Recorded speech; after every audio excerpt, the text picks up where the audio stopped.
Kadang yang kamu butuhin tuh bukan liburan yang mewah, cuman tempat yang bisa bikin kamu napas lagi. Di sini, jalannya masih hijau, masih sepi, cuma suara air sama angin yang nemenin kita.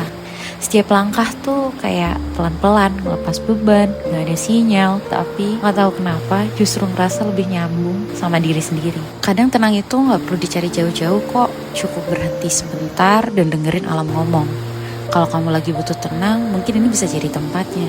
Coba, kamu berani gak kesini sendirian?